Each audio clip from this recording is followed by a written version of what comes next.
নমস্কার বন্ধুরা, সুধা লীলার হেসেলে আবারও আপনাদের একবার স্বাগত।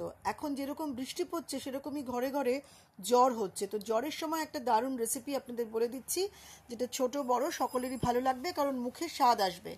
বেশ কিছুটা মুসুর ডাল নিয়ে নেবেন, মুসুর ডাল ভিজিয়ে নেবেন, আর চিকেন নিয়ে নেবেন। চিকেনের যদি যেরকমই হয় সেই চিকেনটাকে ধুয়ে রেখে দেবেন, আর নেবেন মাখানা, আর নেবেন বেশ কয়েকটা কাঁচা লঙ্কা আর টমেটো। মুসুর ডালটাকে চিকেনের সাথে কাঁচা লঙ্কা আর টমেটো দিয়ে প্রেশার কুকারে সেদ্ধ করে নেবেন, আর তার মধ্যে দিয়ে দেবেন একটু হলুদ আর নুন, আর কিচ্ছু দেবেন না। এই কটা জিনিস নিয়েই প্রেশার কুকারে চিকেনটাকে সেদ্ধ করে নেবেন। ঠিক এরকমভাবে ডালটা একদম গলে যাবে, চিকেনটাও সেদ্ধ হয়ে যাবে। একটা বাটিতে বেশ কিছুটা দই নেবেন, 1.5 চামচ মতো দই নিয়ে একটু জল দিয়ে গুলে নেবেন, আর আদা বাটা নেবেন, পেঁয়াজ বাটা নেবেন, রসুন বাটা নেবেন, আর কিন্তু কিচ্ছু না।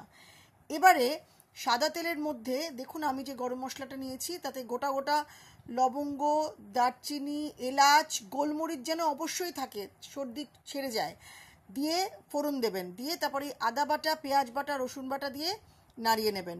নাড়ানো যখন হয়ে যাবে তখন যে মাখানাটা আছে বেশি পরিমাণে হাফ মাখানা প্রথমে দেবেন, হাফ মাখানা পরে দেবেন। এরকম মাখানাটা ওর মধ্যে দিয়ে, মাখানাও কিন্তু খুব প্রোটিন এবং মাখানা খুব উপকারীও। তো মাখানাটা দিলে ঝোলটা খুব, গ্রেভিটা খুব ভালো হয়।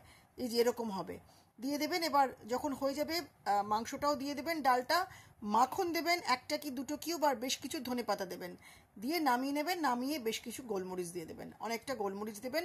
দেখবেন জ্বরের মুখে, সর্দির মুখে এই ডাল চিকেন মাখানা ছোট বড় প্রত্যেকের ভালো লাগবে। আমি খুব শর্টে এটা বললাম, আমার মনে হয় আপনারা সবাই বুঝতে পেরেছেন। বানিয়ে খাবেন।